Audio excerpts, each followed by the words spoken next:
biqiltuu yoomillee dhiisu.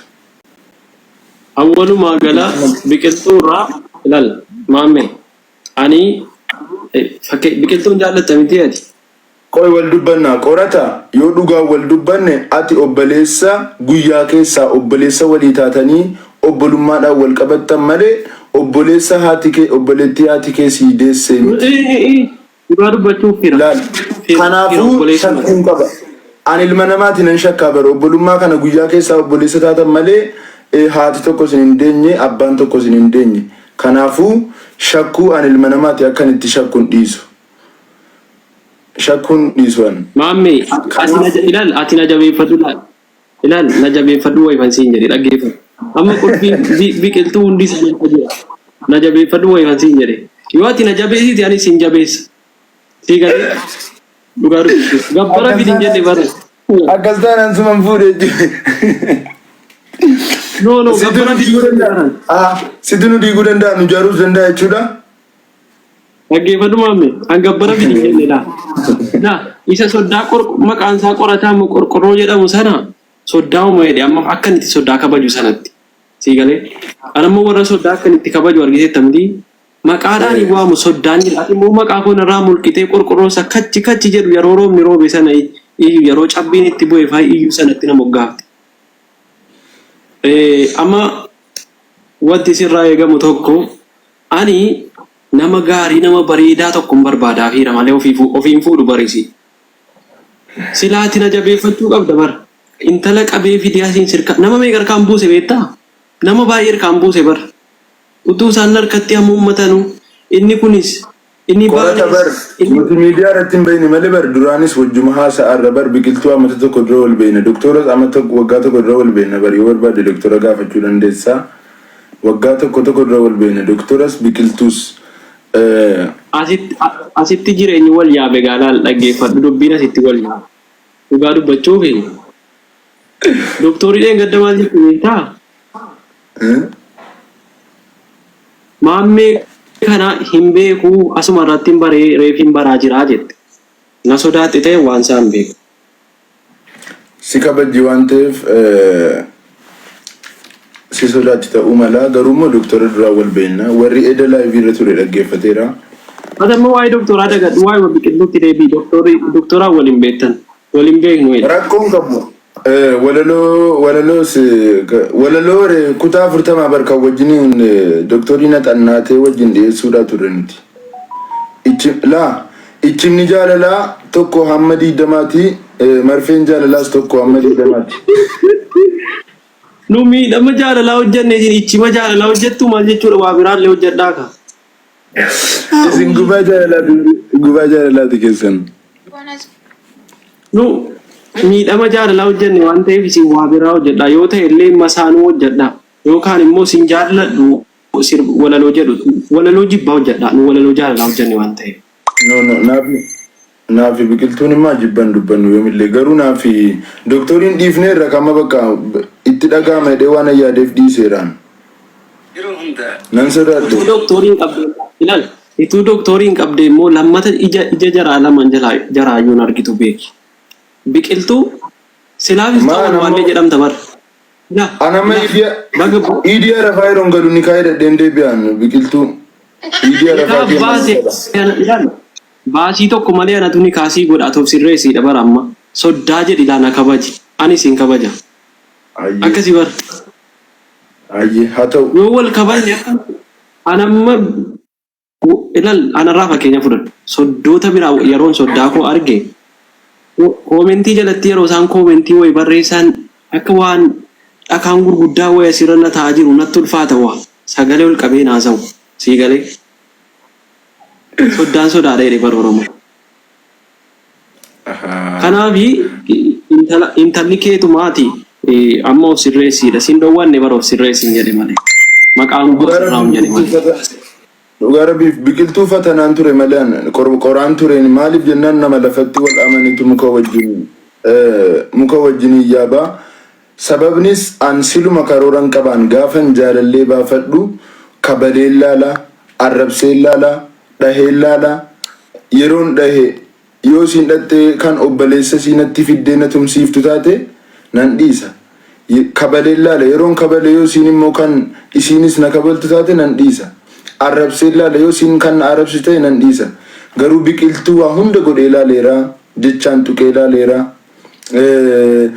sin barbaadu jedhanii ilaaleera saditti si'i keera jedhanii ilaaleera isin garuu waa tokko hin dubbattu.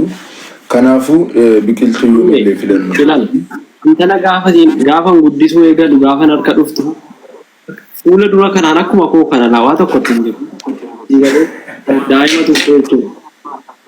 Tolooluma kanaan gadi baate akka koo kana. Burtukaanni appilii minaamini ni jiru. Loomii minaamini jedhamu hin jiru gaafa natti dhuftu. Daa'ima jechuudha. Anuma guddisee. Ana amala sirriittan beeka gadi fageesse sirriittan beeka dhugaa dubbachuuf.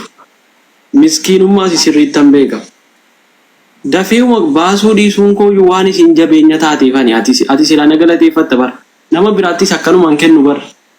Atamma yoo jabaa taate fudhachuu dandeessa. Kanaan ati fudhachuu dandeessu. Anamma wantan sodaadhe maanni beektaa obbolummaa kee hin dhiifne baran akkasin obboleessa taatan ishee amma amaneera garuu jaalalli parsantiin 50 karaa abbaa manaa si jira 50 immoo karaa obboleessa si jira. Am parsantii 100 guutuun furachuu barbaade jaalalli walakkaan tokko karaa sitti narraa hafee jaalalli obboleessaa dabar isuman hin barbaadin ishii sa'aatii hunda akkanaa kennitu hin barbaade yeroo sii guutuu akkanaa kennitu hin barbaade. Walalicha akkafu barbaadde ati walumaa gala. Naaf galee dubbiin bara.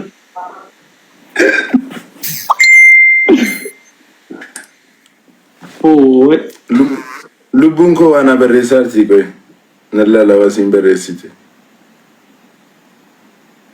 Rabbi lubbuu bu'ee galan kaasu salphanneerra.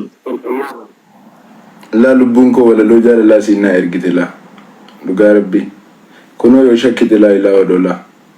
Biqiltuu lamtii. Mee dubbisi ol qabii dubbisi isa siin ergite. Hin dubbisu mistira yeroo siin dhufte.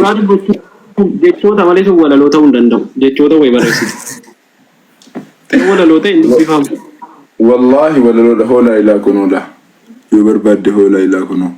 Horataa jedha garuu mata dureensa. Isti. Kunoo kottu sittan argisaa kunoola.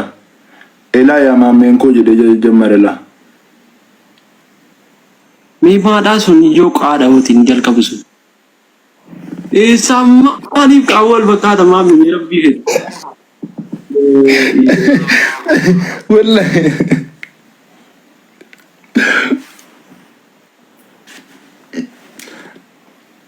Wallahi lubbuu koo walaloo akkana namatti tolu takka argeen beeku wallahi baay'ee namatti tola. Dubbifne bara dubbifne reefuma dhufanii taatela. Jettuma qubee uumamaa gubbaa sana qofa laale reefduun faayidaa laa. Wayne. Ay biqiltuu nyaatamte wallahi. Wallahi dubbiseera. Akkam jedha beektaa tarree afur qofan irraa sii dubbisa. Wallahi tarree afur qofan irraa sii dubbisa. Elaa yaa maammeen koo wantin sitti dhaammadhu har'a wal dhabne jedhee hamaa kan keen dubbadhu. Atis meen jarjarinii miira kee dhaggeeffadhu. Isa booda kottuuti waan feete na gaafadhu. Gaafii kan kee hundumaa deebisuudhaaf qophiidha. Garuu jaalalli kun dhugaadha moo shoppiidha jettee na gaafatti. Jaalalli koo kun dhugaa ta'uudhaa fi soba ta'uu na gaafataarti. Anis immoo kanan deebisuuf ta'a. Sodaa keessa na jalaa galtee jechuudha. Maaliif jennaan situ taakkoo ta'e isii kanatti taakkooti ta'aarta piliis qorataa piliis wal jaallannaa nu gidduu ba'i.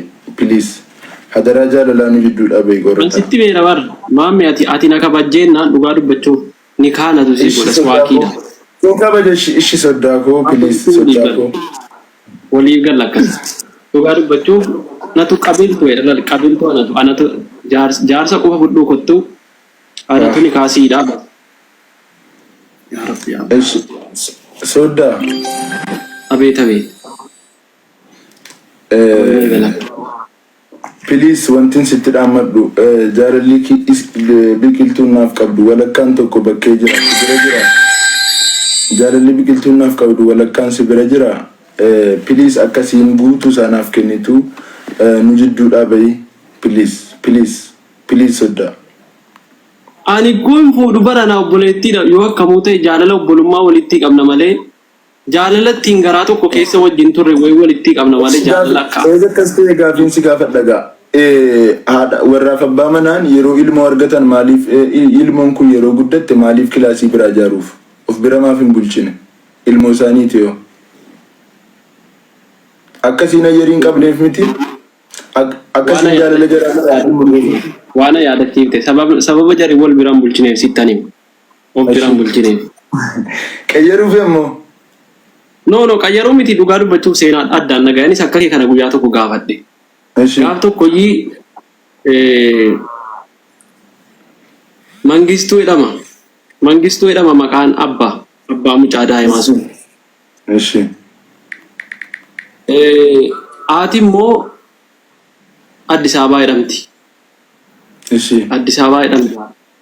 Achumaanii mucaan kun tarii gaan guddate bare beektaa isaati biddeen toshitu baargeemmaa maanni kun jedhe. Jennaan daa'ima waan ta'eef dubbii harkaa gatu jettee Addis Ababaadha jettee maqaan isaa Addis Ababaa dhaqee ijoollee maqaan isaa Addis Ababaadha jettee achumaan mucaan waa bareera gaalaal duruu isaan bira bula abbaatti deemtee himtee lammata mucaan guddateera mana oolchinii waa bareera fudhuu bakka loon tiksitu kana deemii jetteen. Jennaan abbaan ilma kana fudhatee shurruuxxii godhatee asirratti mudhiitti hidhatee egaa isaa haadha manaa isaa qofatu mana jiru muka kana yaabeennaani mucaan asii ol ilaale abbaan sun maanne beektaa ammas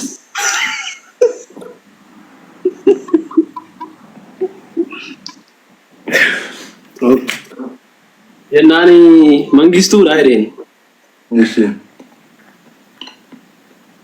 Dhaqanii walitti manii halkan lammata mucaa kana biraan bulchinu jedhanii geessanii bakka biraa bulchanii kilaasii biraa bulchanii jennaani gaafa sana eegaledha kilaasii biluu. Jennaani mucaan inni qabuu dide gaa maatii wajjin rafee bare waan ta'eef hirribni qabuu dide. Tarii waa sossokoksinaan jedhe mucaan golgee kana. Maal jennaani mangistuu Addis Ababaa gabbaa jedheen beektaa?